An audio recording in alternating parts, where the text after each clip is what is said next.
Saviez-vous que c'est à Montréal, en 1918, que la première station de radio au monde apparut? Toutefois, à l'époque, le terme de radio n'existait pas encore, on l'appelait plutôt télégraphie sans fil. Aujourd'hui, Astral Media, l'une des plus grandes entreprises de médias au Canada, possède plusieurs importantes stations de radio, telles que Radio Énergie et Stéréo Détente. Seulement à Montréal, Énergie va chercher plus de 600 000 auditeurs et Stéréo Détente près de 500 000. De plus, ces deux radios renferment d'excellents animateurs, tels que Pierre Pagé, Éric Salvaire, Jean-François Barry et même Lise Dion s'est jointe à eux dernièrement.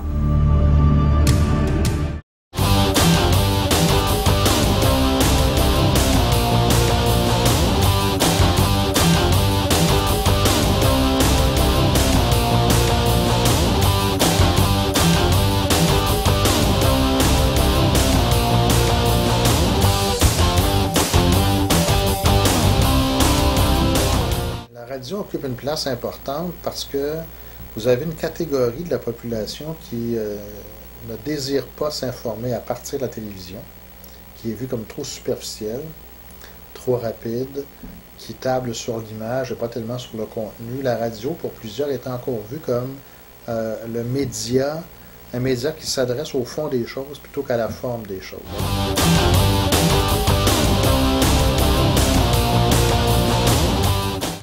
Oui, la radio, d'ailleurs. Absolument, d'ailleurs, c'est ça que je disais, la radio...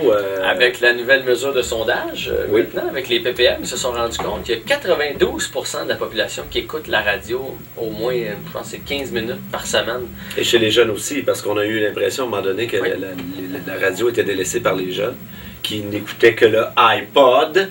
Mais c'est faux. Oui. Hein? Et ça fait 30 ans vrai, qu'ils disent que la radio, ça va disparaître. Tranquillement, la radio, ça va disparaître. Ça va disparaître, ça, la radio. Le money, on dit ça va être la radio satellite, il n'y aura plus de radio conventionnelle. Et toi, tu as travaillé sur la radio satellite, et puis finalement, ça n'a pas le Je l'ai jeté à terre. Exactement. J'ai jeté la radio satellite à terre. Et tu es revenu à la radio normale. Oui. C'est-à-dire que la radio, à ses origines, s'adressait à un public extrêmement large, c'est-à-dire tout le monde. Alors, c'était vraiment une radio de masse, pour ainsi dire. Alors que la radio aujourd'hui, comme d'ailleurs tous les médias, la télévision, l'Internet, s'adresse maintenant à des publics cibles, à des publics qui sont extrêmement restreints. C'est la raison pour laquelle vous allez trouver maintenant quelque chose comme 400 ou 450 postes de télévision accessibles ici, qui visent chacune des clientèles. On peut dire que c'est plus le même public qui écoute la radio, ou plutôt autrement, il y a plusieurs publics qui écoutent plusieurs radios. Comme Montréal est une métropole remplie de diversité culturelle, elle compte à elle seule plus de 38 stations de radio actives, dont 12 étant AM et 26 étant FM. Chacune de ces stations apporte leur touche personnelle grâce à leurs animateurs qui forment le noyau de ce grand médium. Les animateurs sont souvent choisis en fonction de leur efficacité et de l'appréciation que le public en fait, je pense. Parce qu'un gars à 45 ans qui ne peut pas s'adresser à un jeune de 20 ans, on avait l'exemple de Howard Stern aux États-Unis qui a 50 ans et qui pourtant intéresse énormément le public jeune. L'exemple de Pierre Pagé, ici même exactement. À Montréal, qui fait de la radio avec nous sur Énergie, où le public cible est 18-34 oui. Hommes, et Pierre 47. Et il s'adresse quand même à ce public-là parce qu'il se tient informé, il se tient au courant, il fait attention à ça, c'est son travail, parce qu'on pense toujours que quand on fait de la radio, une fois que l'émission finit à 9h30, on s'en va en Floride. Il faut se tenir informé, il faut se garder au courant des choses. D'avoir une visibilité de télé, ça permet pas d'avoir une meilleure crédibilité radio, mais ça permet d'avoir un plus gros chèque de paie. Ça, c'est clair. Oui, non, mais, excuse-moi. Je vais nuancer ton propos. Oui. Non, ça ne fait pas un meilleur animateur radio parce que tu animes à la télé. D'ailleurs, il y a beaucoup d'animateurs télé qui ont tenté leur chance à la radio et que ça n'a pas fonctionné parce que c'est deux médiums différents.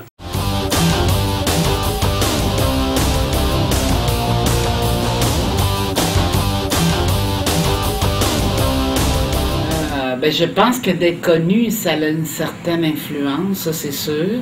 Mais je pense que le monde de la télé et le monde de la radio, c'est deux mondes complètement différents.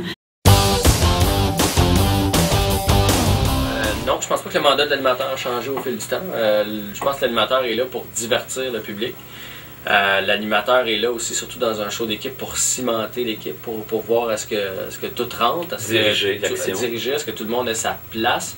Puis ça, je sais pas, j'étais pas là dans les années 70, mais d'après moi, c'était comme ça. C'est comme ça encore présentement, puis ça va être comme ça dans le futur. Ça peut arriver que si les gens apprécient ce qu'on est ou le genre qu'on a, si on donne une opinion sur quelque chose, ah oui, puis ça peut éclairer les gens sur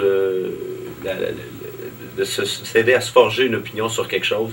L'animateur, là, comme tel, lui, il espère rejoindre le plus de monde possible. Tu sais, le matin, là, quand tu parles, parce que moi j'anime le matin, quand tu parles au monde, tu espères que tout le monde dans leur char et dans leur maison sont en train de t'écouter. Tu fais pas, moi je veux que les gars de 19 ans m'écoutent. Là. Tu y vas at large.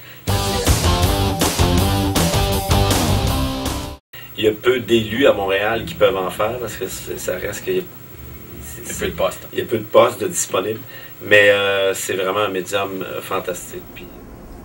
Pour conclure, nous avons pu voir que la radio est un médium important dans notre société. Grâce à nos animateurs, la radio n'est pas seulement un moyen de s'informer, mais un divertissement plaisant à écouter.